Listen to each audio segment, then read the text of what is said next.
Hey, Hey there. hi. How is it going? How you doing?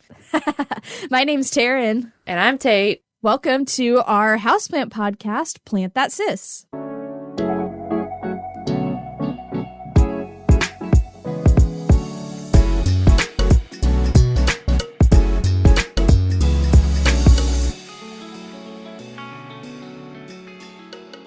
All right. What's going on? What's going on with you? Literally nothing. Nothing since last time. Same as last time? Still the same. Still in the house? Yep. Same. How about that capital situation, eh? Wow. Yeah. Well, Insanity. it's pretty crazy. It's weird being some random US citizen in like a random state somewhere, you know? Like we're so far removed from that, living out all the way in Texas, but it's still so weird, like so real and just like, what the hell? So crazy. Cringe.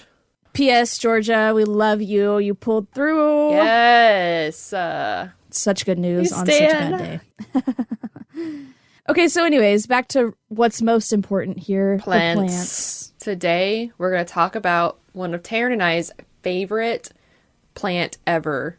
It is a must-have. It's our second plant of the month. So our plant of the month this month, as you guys probably already know, is the spider plant. Also known as the airplane plant, ribbon plant, spider ivy, and this is the one that threw me off the most, hen and chickens. I don't know anybody that calls it hen and chickens, but apparently some people do, so I thought hen and chickens were like a little succulent type of situation.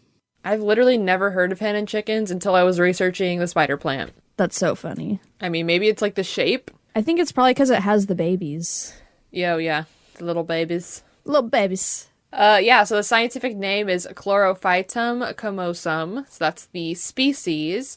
This plant is native to tropical and southern Africa, meaning it has a pretty widespread distribution. So it's not just stuck in one place with one type of climate, which makes sense because this plant is very hardy and it can live and withstand a wide range of temperatures and precipitation levels. AKA, she's not a diva. She's a pretty easy houseplant, which is why Taryn and I love her so much. She goes with the flow. Yeah, really just does go with the flow. So there are two popular cultivars. The first one is, and I'm not sure if I'm going to pronounce this correctly, but it's Vitatum, and that's basically the leaves have a central white strip down the middle. And then there is Variegatum, and that's when there's a white margin on the leaves. So they're kind of like opposite of each other. One has a white stripe, and then the other has white like outlines along the leaves. Yeah, they're like inverse of each other. Yeah. And in general, if you don't know what a spider plant looks like, Tate likes to call these firework plants, right? Yep. It's like a bush plant. Yeah. So it has like a central... It has long, narrow leaves that come up from the ground, and a lot of them will grow so long that they'll kind of hang over. up and out. So it's kind of spiky looking. It has a spiky look to it. It almost looks like big old blades of grass. Yeah. But in like a clumped up little bushy thing. It's very common, so you've probably seen it, at least on the internet or something. There's also another, I don't know if it's a cultivar or what, but the Bonnie, which the leaves get curly. Oh, I've seen those. I know it's the Vitatum. I'm saying Tatum just because your name's Tate. It's a Vitatum. So I know it's that variegation where the center is white, not the other way around, and the leaves are all curly. That's pretty cool. It's pretty cute. I think I've seen one of those. I've seen them out. I've seen them. I almost bought one time, but it was expensive. I was like, this is a spider plant. I'm not dropping. I don't remember how much it was, but I was like, no, but I want one. You're like, I literally have like 20 of these already. Yeah. Do I need one more? So during the spring and summer, the spider plant will grow these long stalks that produce small white flowers along the ends. They're pretty small and they're kind of dispersed like along the stalk, and they don't usually form a whole lot of flowers. Yeah, they're very dainty and delicate, but they're pretty. Yes, that's a good word, dainty. They're very dainty. And also, at the very end of the stalk, a plantlet will start to grow. And what a plantlet is that it's basically a little baby spider plant growing at the end of that stalk. And this is kind of how the plant can, spread or grow, is that eventually this plantlet that's growing on this like longer stalk that kind of hangs over, eventually as it grows, it'll start to weigh down and droop low enough to the ground where it can establish its own roots. And that way the plant can spread and reproduce. I think it also makes seeds with the flowers, but that's just another way for it to spread. And another little fun fact when I was researching this is that NASA did a study on how to, remove some common like air toxins in enclosed spaces. Because, for NASA, they're thinking, how can we purify an air at a space station? They only have so much oxygen and air there. How can they purify it? And so they looked at a lot of common house plants, and they found that spider plant was really good at is effective and efficient at removing some air toxins, so like formaldehyde and xylene, which I'm not really sure what formaldehyde and xylene particularly do. I know there's not a ton of it in the air. I just think you have to think, again, like in a space station, some of that stuff might kind of build up because you can't just like open a door unless you want to die. But can't air it out. Yeah, literally, you cannot air it out. So I thought that was pretty interesting, but I think it's also important to keep in mind that those studies were done to mimic space-like conditions, so the results seem a little inconclusive about how effective it really is at home, because, here we can just air out our home, but that doesn't mean it doesn't detoxify the air. So there's definitely some detoxifying properties still within the plant. It just may not be as strong as what the study was saying. So I thought that was pretty cool. Yeah, I've definitely heard that too, where that study is awesome. And then now all these different plants have this like, we purify the air. Oh my God. Yeah, it's totally a marketing thing. Right. I believe it was Plant Daddy Podcast. So if you guys haven't heard Plant Daddy Podcast, I recommend it. I listen to it all the time. It's awesome. Love it.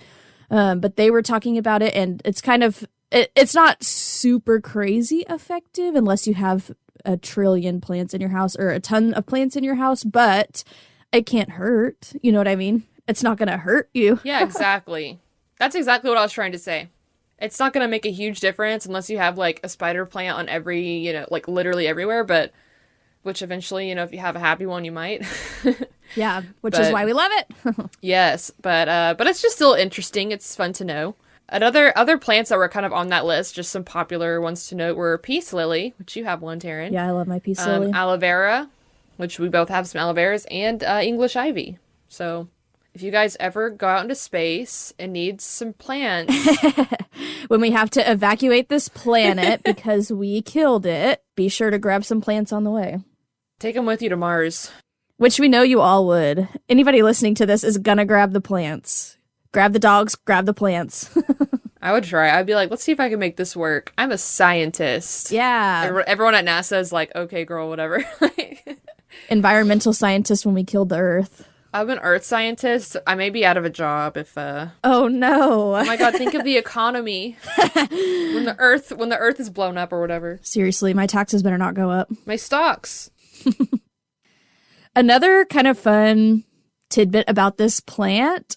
So if you guys didn't know, houseplant jungles were a thing in the 70s. I wasn't alive then, so I kind of was aware, but I didn't really realize until I was looking at pictures last night. I knew that there was a houseplant, I don't want to say craze, but houseplants were really popular in the 70s.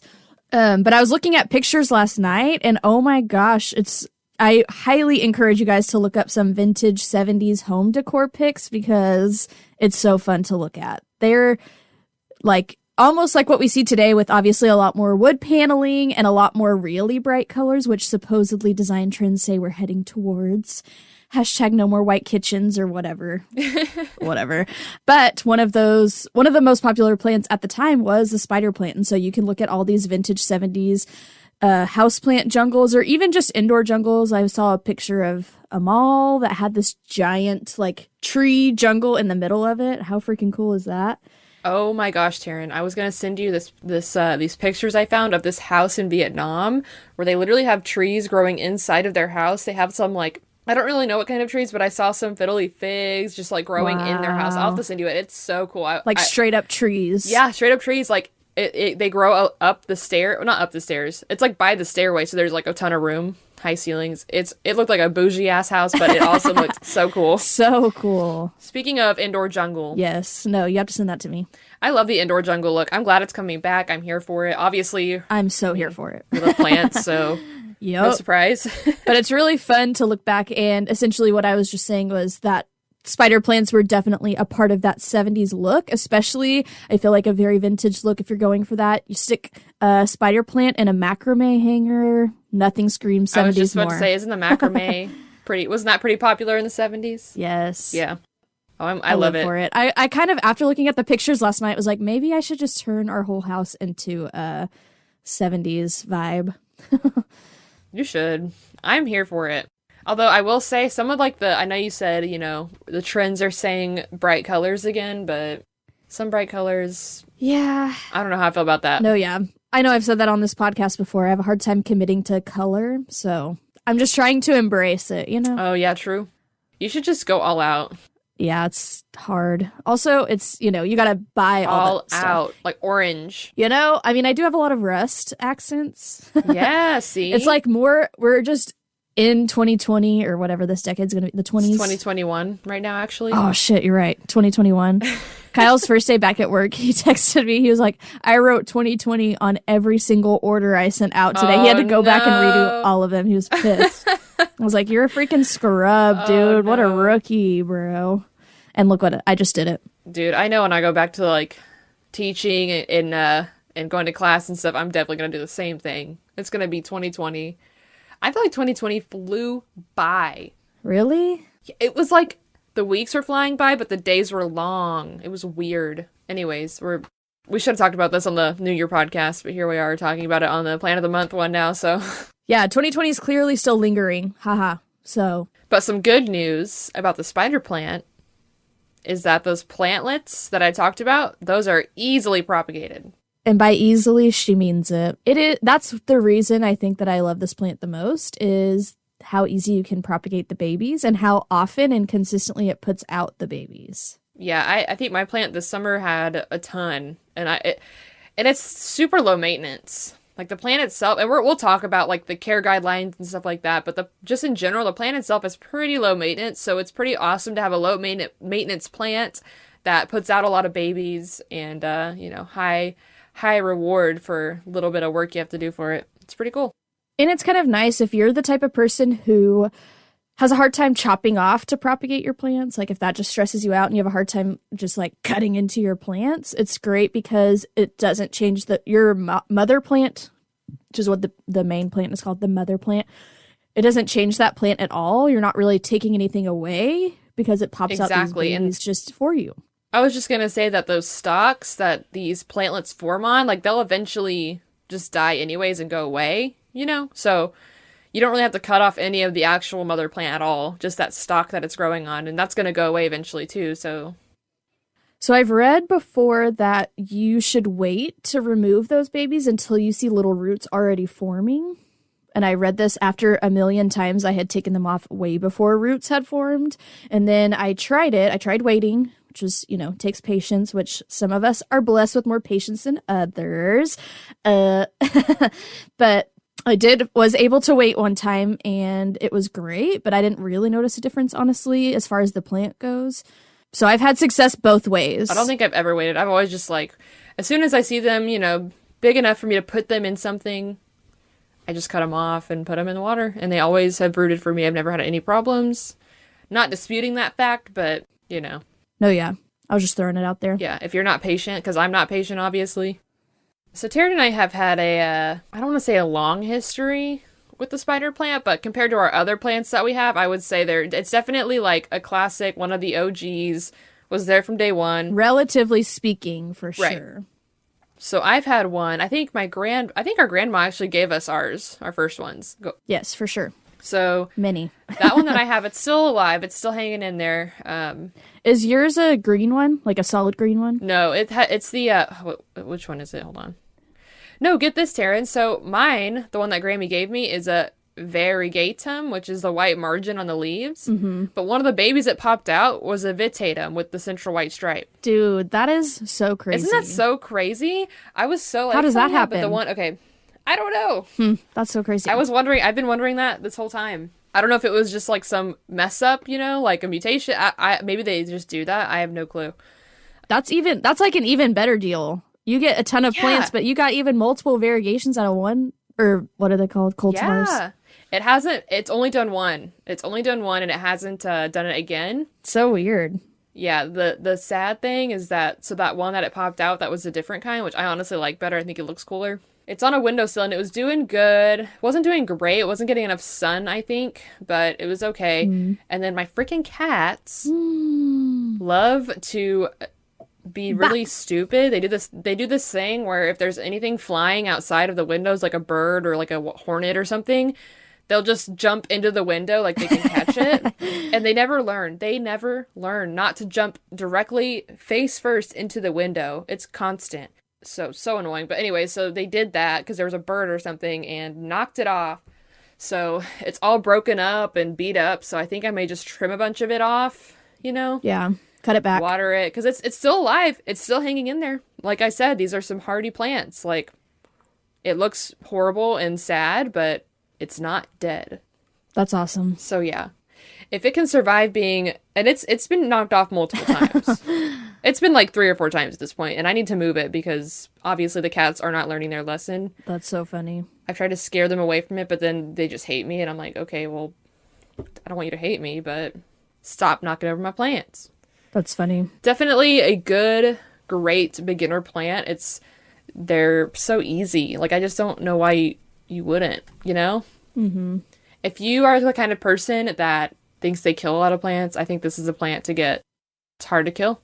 So my experience with this plant, obviously love this plant, have gotten many from Grammy, was like you said, it's definitely one of the ones that she would give us all the time, obviously, because they're so easily propagatable, which I'm sure is not a word.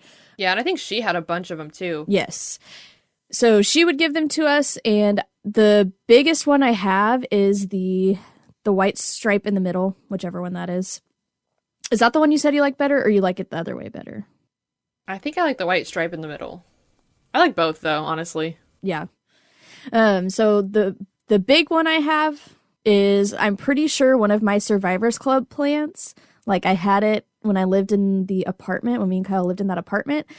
And I left it outside over winter, barely did anything with it because I had 2. She gave me a green one and then she gave me that variegated one. And they both froze over. You know how they look when it just looks like they're black and dead and like flattened?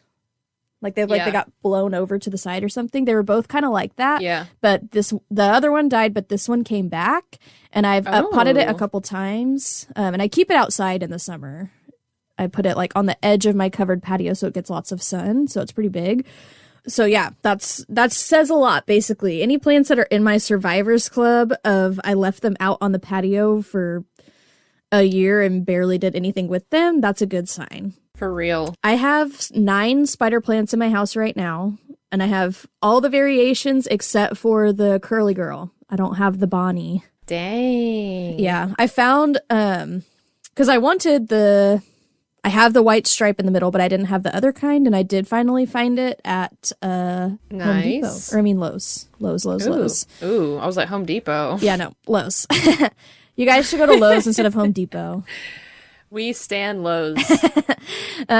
So yeah, I have tons of spider plants. I have several of them belong outside. It's just winter right now, so I've brought them in, and then some of them I've been keeping inside. And my next step is I want to try the method of you put a pot of soil and you just set the baby that's still attached to the mother plant on it and just leave it alone and just see if it'll, because I've just never done that. I've always cut them off. So I did that with the one I was talking about, the one the one that looks really sad right now. That's how I propagated that one. Oh, you did? And it was fine. Did you water the soil? It was happy. Yeah, I would water it. Not too much, you know. I did it like in the summer, so whenever I would water the normal plant, I would water that one, and it was okay.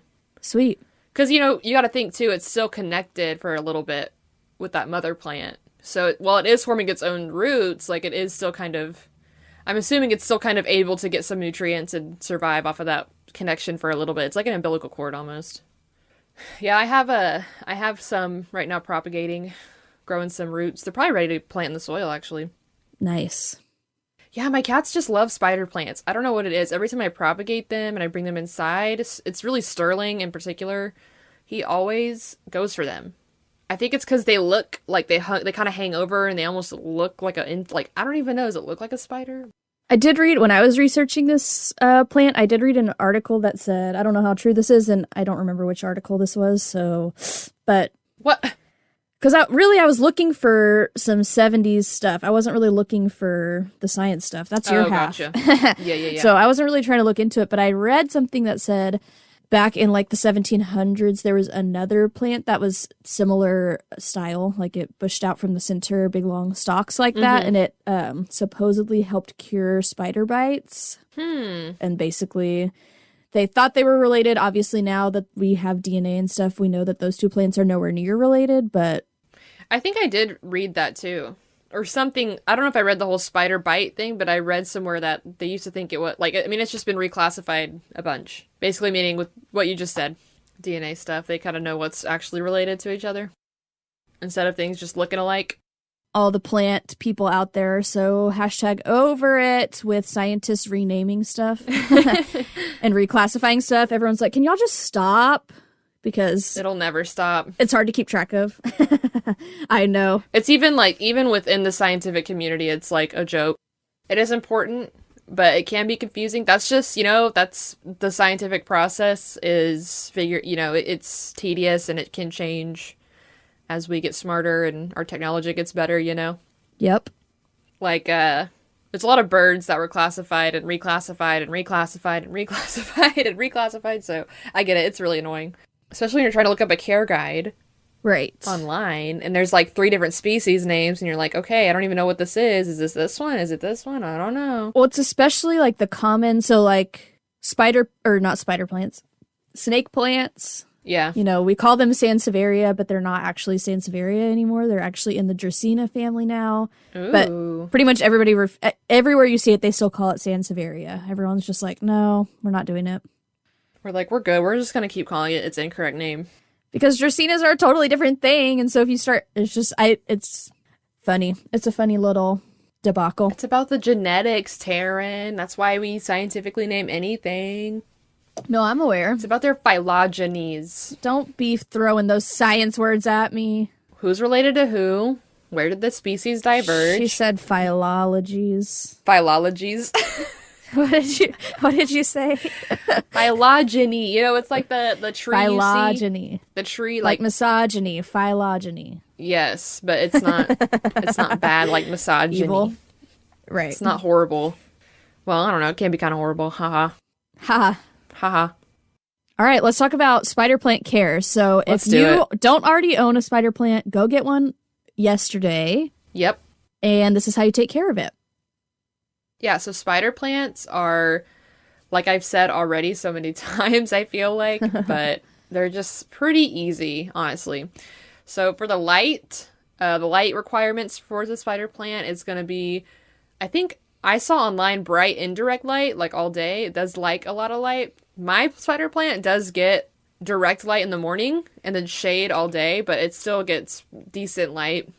Mm-hmm. I think it can tolerate low light, but it just won't grow a whole lot. Yeah, I wouldn't go super low light. Yeah, it can survive because I say that because I had it at my last apartment, and my last apartment, like I've said before, had kind of not very good lighting situation, but it was able to survive. So it didn't do amazing, but it does like a decent amount of light. So put it somewhere sunny, put it somewhere near a bright window, it'll do great. Now, for the soil, this plant does like well-draining soil. It doesn't really like to sit in water a whole lot. It's prone to root rot, like we talked about in our last episode. I want to say the roots are pretty thick and like it's not a real delicate root system. There's some pretty thick old white roots, and there grow a lot of them, right? Yeah, and they actually do kind of prefer a semi-pot-bound environment, and what that means is when the roots kind of start to almost coil around the pot because they can't really grow anywhere else. A lot of plants don't like that, and so you have to put them in a bigger pot for them to grow. But with the spider plant, they do kind of prefer a semi-pot-bound environment, so they're kind of okay with that for a while because they do build up a big, like, heavy root system that really anchors them into the ground. And, that kind of makes sense, Taryn, because that's why yours was probably able to come back, because it had a really developed root system, and once it froze, it was able to kind of pop back up once it got better. Yeah. As far as watering goes, I know we've kind of said they definitely like to dry out between waterings, so you don't want it to be standing in water at all. You don't want the soil to be super moist, but they like more water than some other easy care plants. They're definitely not like a pothos that you could go a couple weeks and not water it and forget about it. Like we said, they're hardy, they'll bounce back, but they want a lot of water, dry out, a lot of water, dry out, a lot of water, dry out. So you will want to water it a little more frequently than some of your other, what we like to think of as super easy houseplants that are super go with the flow. It likes a little bit more water. Just like Terrence said, if you just let it dry out in between waterings, it'll probably be better for it. But I think I water mine about once a week now in the winter, because it's also outside, so when it rains, it'll get water there too. But in the summer, I would water it probably either once a day when it was really hot. Again, we live in Texas, so that might not be necessary for everybody if it doesn't get to be like 100 degrees every day. July and August and even sometimes September, it's like you got to water every single day, and really you got to water early. Yeah, exactly. But in general, probably every couple of days when it's really hot outside, and then in the summer, once a week, twice a week. It does like to dry out. So again, I'm going to recommend that you check the soil, dig your finger in there, see what's up, dig a chopstick in there, be bougie, buy a moisture meter if you really want to. Pick up the pot. Pick it up, weigh it, get a scale out. No, I'm just kidding. These plants can be a little sensitive to the fluoride in tap water, so which will cause some browning at the tips of the leaves. So that's just something to note. If you know that you have really hard water, or you have, your tap water is not of the best quality, that's something just to keep in mind. And if you notice that it's got some browning on the tips, especially if you have it indoors, then we would recommend you use distilled water or. Yeah, because I don't think it really hurts the plant that badly. Like, I've had mine for years now, and I just use tap water. And I do notice a little bit of browning at the edges, and you can always cut them off. It's never been too bad for me, but I've always wondered, like, what that was. So it's kind of interesting that it's the fluoride. That makes sense. I think, too, sometimes it can be, which these aren't super high humidity needing, but I think, like a lot of plants, they like it a little more humid. So that's another reason they can brown on the tips, is because of humidity. But I don't know if that's as big of a problem with these as it is for, say, a calathea, who's very demanding of the humidity. And it can just be kind of hard when you Google, browning leaves. Yeah. But the fluoride thing did make sense to me, because I've always had them have a little bit of brown tips, and no matter where I go, what I change, it seems to be the water. So, however, that's okay. They will survive. They'll live through it. It's not like it's going to kill the plant by any means. Just a little bit of what I read online was it like builds up salt or something within the leaves.